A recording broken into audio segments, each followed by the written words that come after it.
Amor microbiano se llama el libro de la doctora en ciencias naturales, que además es ecóloga microbiana, activista por los salares y la biodiversidad, y autora de este libro que de verdad es un libro muy científico y muy poético al mismo tiempo, porque si no es...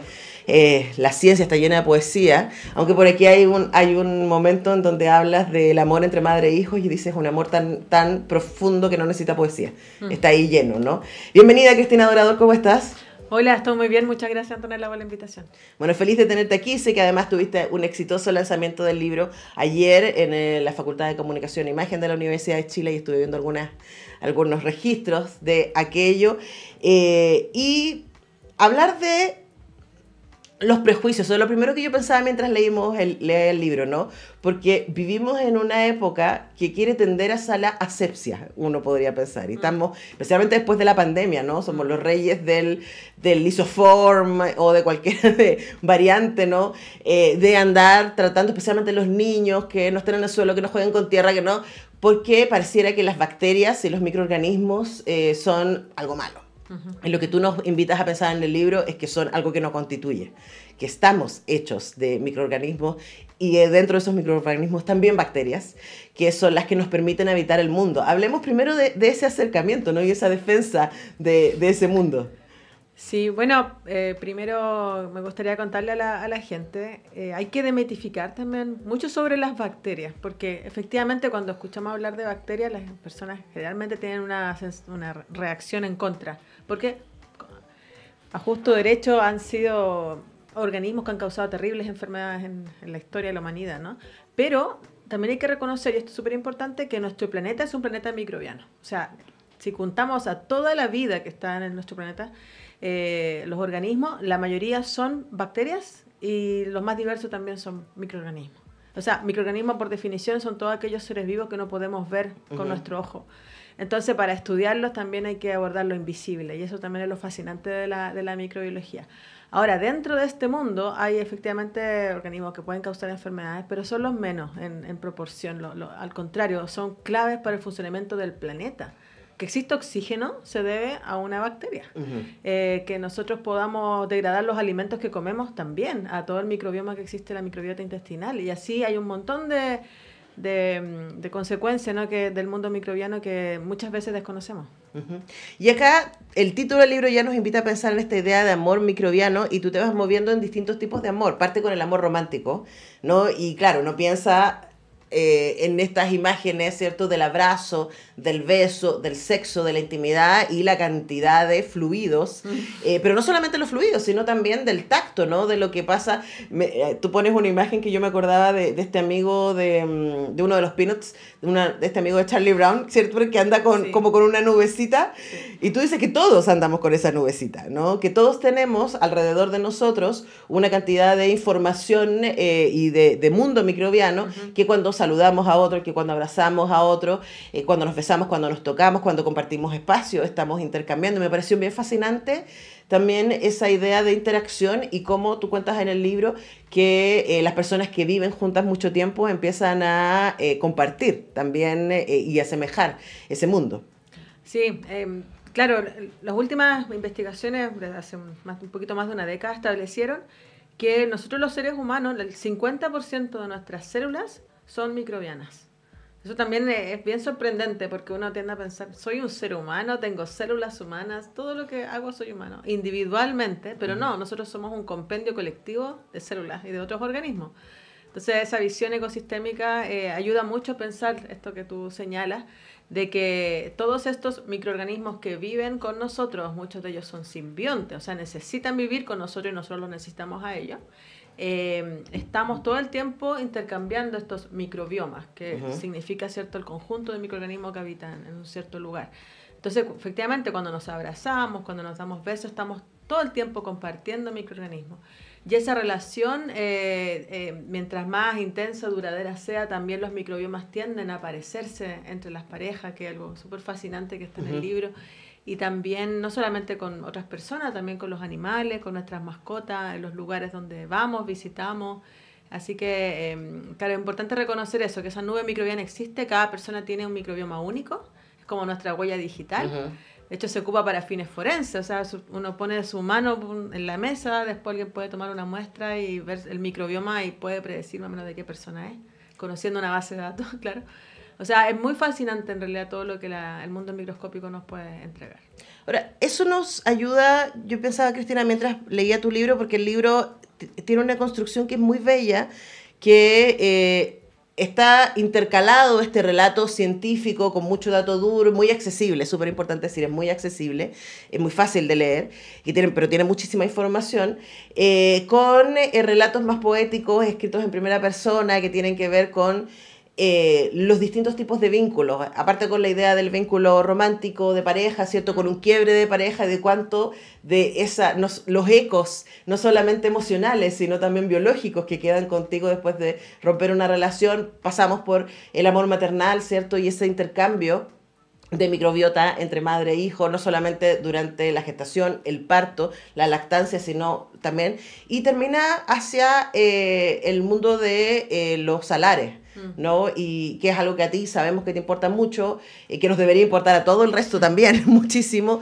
Y pensaba que una de las cosas que por lo menos a mí el libro me dejó pensando es la idea del ecosistema y de cómo, si quizás, si somos capaces de entendernos a nosotros mismos como ecosistemas, vamos a ser más empáticos, de comprender en los ecosistemas geográficos, ¿no? Naturales, y cuánto interactuamos con ellos. Sí, bueno, estas relaciones microbianas se dan en todo ámbito. De partida tenemos que pensar que el planeta, como lo dije recién, es un planeta microbiano. Y no hay lugar en la Tierra en que no se haya detectado vida. Y microbianas mayormente, ¿no?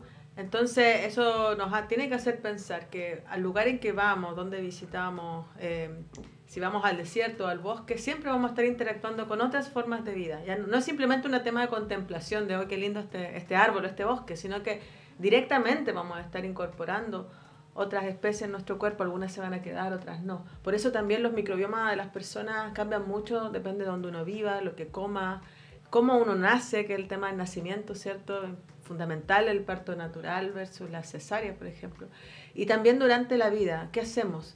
Si alguien, por ejemplo, tiene alguna enfermedad y tuvo que tomar antibióticos, también tiene un efecto importante en el microbioma y todo un tema de restablecimiento, de qué hacer.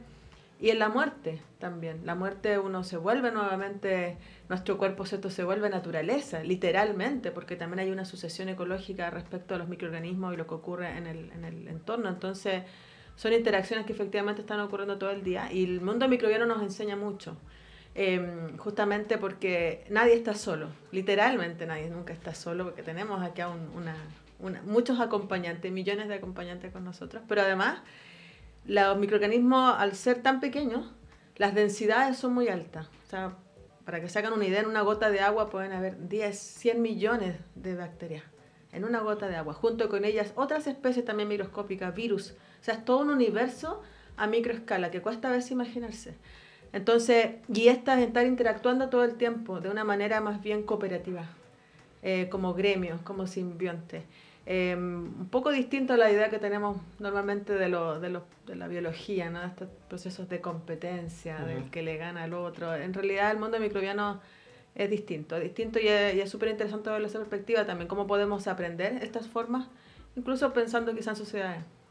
Ahora, pensaba en ese palabra que usaste de decir que, bueno, nunca estamos solos, siempre estamos acompañados, y hablaste antes de este mundo microbiano del que dependemos y que depende de nosotros, pero también que nos constituye. Para mí quizás eso fue la revelación del libro, ¿no? Que uno está pensando que, claro, somos células humanas, como dijiste más temprano, pero parte de esas células también son bacterias, o sea, somos eso. ¿Cómo crees tú que eso puede cambiar la manera en que nos relacionamos con nosotros mismos y con el mundo afuera, el mundo natural o el mundo artificial que construimos? Sí, yo creo que justamente el reconocer que el planeta no solamente es microbiano en el sentido de tener muchos microorganismos, sino que el origen de la vida es microbiano. O sea, somos hasta el momento el único planeta que sabemos que tiene vida en el universo. Quizá más adelante encontremos otros lugares. Pero el momento en que se inicia la vida en la Tierra, las primeras formas celulares de vida, digamos, fueron bacterias o similares a bacterias. Entonces, que son células, ¿se acuerdan de sus clases del colegio? Procariontes. Entonces, distintas células procariontes, dos en particular, en algún momento se encuentran en estos múltiples encuentros y se genera un proceso que se llama la endosimbiosis, que fue acuñado por Lynn Margulis, una gran bióloga. Y ahí se genera la célula eucarionte, que es la típica también que conocemos como célula animal o vegetal en el caso de las plantas. Y lo que sabemos ahora, cuando estudiamos la célula eucarionte, que hay dos organelos importantes, un organelo, la mitocondria y el núcleo, cuando estudiamos el ADN que está contenido en ese organelo, nos muestra que en el pasado evolutivo, esos organelos fueron las bacterias originales, o la arquea original que dirige esta célula eucarionte. Están nuestros genes.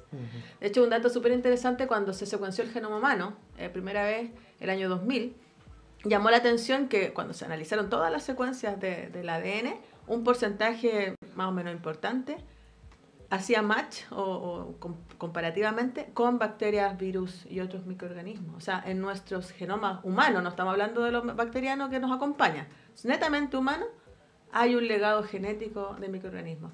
Ya hay consecuencias en aquello. Nosotros vemos en colores gracias a que alguno de estos encuentros microbianos modificó un gen o adquirió una condición que nos permite ver en colores, a diferencia de otros vertebrados, por ejemplo. Claro, yo no te escucha o lee el libro, Cristina, y les recuerdo que conversamos con Cristina Dorador, doctora en Ciencias Naturales y ecóloga microbiana, a propósito de su libro Amor Microbiano, que está en librerías, lo pueden conseguir también ahí en la web de Planeta.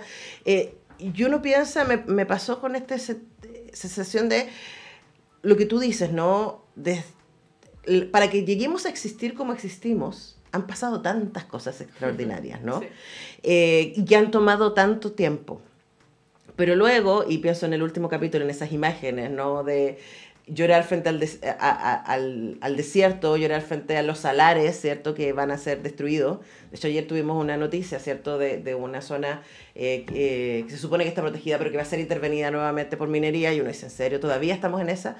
Y uno piensa, por lo menos está mi impresión, Cristina, que esta época del ser humano, los últimos 200 años, desde la lógica capitalismo y desde, uno podría decir, la revolución industrial hacia adelante, el ser humano se transformó en su propio incendio.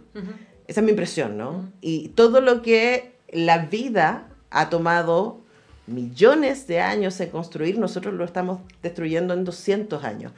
¿Cómo sientes tú que aprender respecto a cómo estamos conformados y a cuánto dependemos de los ecosistemas que nos rodean nos pueden ayudar a tomar conciencia respecto a esto? Sí, bueno, absolutamente, eso es muy revelador, porque cuando uno tiene conciencia justamente del mundo en que vive, literalmente, en este caso la invitación es a conocerla del mundo microscópico, microbiano, nos invita también a reflexionar sobre, no hemos demorado el planeta, los procesos evolutivos, millones y millones de años en conformar la biodiversidad que actualmente existe. Y en las últimas décadas esa biodiversidad está disminuyendo, pero a raudales, algo que no se había visto antes en el tiempo. De hecho, y a veces muy frustrante, justamente con toda la evidencia que existe, esta sensibilidad que debiese existir frente a la naturaleza, que en realidad mucha gente no le interesa. A los tomadores de decisiones, al mundo más bien económico, todo es ganancia económica. Y cuando hay algún tipo de evaluación ambiental o incluso ni siquiera evaluación ambiental legal, sino que algún movimiento ambiental es frenado, ni siquiera hay espacios para dar opiniones distintas. Es silenciado. Es silenciado completamente, entonces, ¿por qué no gusta? Pero eso es muy nocivo, porque finalmente no le estamos dando voz a la diversidad y a tener opiniones diferentes, que es clave justamente en sistemas democráticos. Entonces, no hay que hacerle el quite a estos temas que son a veces muy complejos. Tampoco todo es blanco y negro, hay muchos matices y podemos también pensar mundos y futuros diferentes, y esa también es la invitación que hace el libro, o sea, pensar de esta otra manera. Efectivamente estamos viviendo una crisis climática, pero sin precedentes. Cada vez los efectos van a ser más evidentes, lo estamos viendo, estos cambios de temperatura tan extremos, a veces el invierno muy, muy frío, el verano, las lluvias, los patrones de lluvia empiezan a cambiar y muchas otras consecuencias que empiezan a afectar directamente la vida de las personas. Pero pareciera ser como que a pocos les importa. Y cuando importa, son considerados, esa es la cuestión que también a mí a veces me molesta mucho, extremistas, ¿qué más extremo que no querer proteger la naturaleza? Claro, y además es un disparo en el pie, ¿no? Porque Absolutamente. es como, yo siempre me pregunto, ya, la gente que está tomando esas decisiones, como ya, ¿qué vas a hacer con todos esos millones cuando no tengamos agua? ¿Te vas a tomar los millones? Porque también va a llegar tarde o temprano. Entonces, una manera de hacerlo, y para no terminar en esa nota tan oscura, realista pero oscura, es comprender de dónde venimos, qué somos y cómo nos conformamos y nos vinculamos con nuestro medio ambiente. Somos un ecosistema. Nosotros mismos, me pareció fascinante esa idea de pensar que uno mismo es un ecosistema, que nos relacionamos con otros ecosistemas. Amor Microbiano de Cristina Dorador ya está en librerías, está editado por Planeta. Cristina, un placer tenerte en la radio, muchas gracias. Muchas gracias. Y una última cosita, quiero decir que igual el libro llama a la esperanza, porque estos temas tan a veces complejos necesitamos salida. Y una de las salidas es la ciencia, el conocimiento y volver a pensar. Y los vínculos. Y los vínculos, sí. De hecho, el libro habla de las dos cosas, de los vínculos y de la ciencia y el conocimiento para poder moverse con mayor conciencia. Nosotros tenemos que ir a la pausa, ya regresamos.